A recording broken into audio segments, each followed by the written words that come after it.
Our mind is an ocean. What we choose to place in it, what we choose to pollute it with or purify it with, is our choice.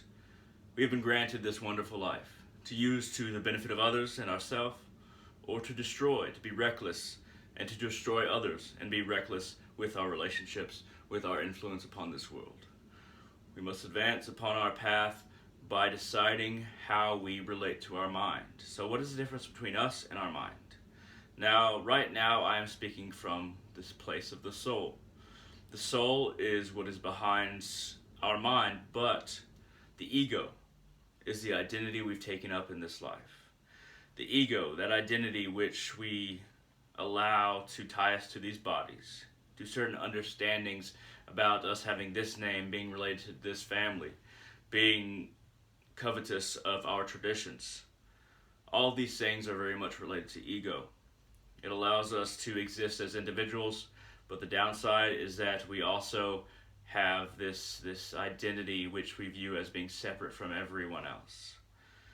The mind is an ocean because it has such chitta, mind stuff, that has the potential to either extrapolate a positive thought or extrapolate a negative one into greater and greater limbs that expand and twist. And these limbs either reach out to others and even its roots reach into us, our deeper self, our soul, or they spread poison. They lick the skies with green, or they lick the earth with acid. When we use our negative emotions, our negative selfishness, this worst side of our ego, then our ocean, our mental ocean, is polluted.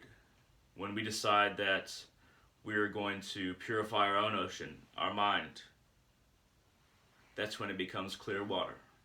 That's when we can see through it and truly have a chance at connecting with our soul. The earth can be described as being the soul, or at least a portal to the soul, whereas the oceans above are our minds.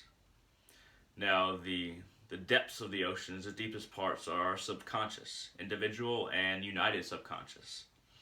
These are very close to the soul because these hold our latent memories from past lives, and they hold our latent desires and fears that we may not be conscious of. But our subconscious and the subconscious of man always knows. These energies must be resolved, and the only way to do that is to make your mental waters clearer so you can see below. So that when you gaze and try to delve into the depths of your being, you'll be able to see where you're going. You won't get lost. You won't end up back at the surface. You won't you won't continue around the whole globe of your soul and constantly be in the same spot and not spiritually increase or decrease along your path. You will be able to pierce to the very center. So you have to make those waters clear. Do not support anger. Do not support hate. Do not support desire. Do not support pettiness. Do not support reactionary emotions and words.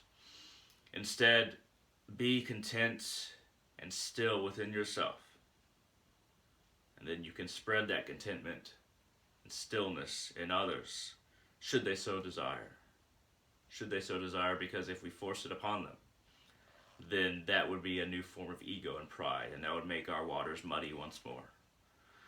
Just like the human race has been polluting the literal oceans, the human race has been polluting the mental oceans. Our minds are unknown to us. Their nature seems to be only a combination of what we interact with in the external world and bits of knowledge that we take in, bits of information we take in, constantly jumbling and spitting out new ideas at random.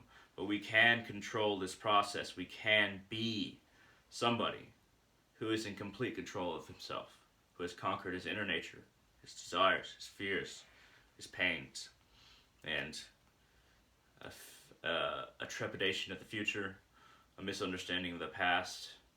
These are all problems that we all have to deal with. But have hope and take heart, for there is love behind everything, And it's far easier to pierce towards our soul and to its heart than you might think. We just have to denounce everything material. I myself am not very far along this path, but this path has been described to me many times, and I would encourage you to learn from my mistakes that I've explained in my videos, but also learn from your own, so that you can make your waters clearer and gain new ability to touch your deeper self. Thank you very much for watching, all of you. Clear your waters, clear your ocean, and have a great day.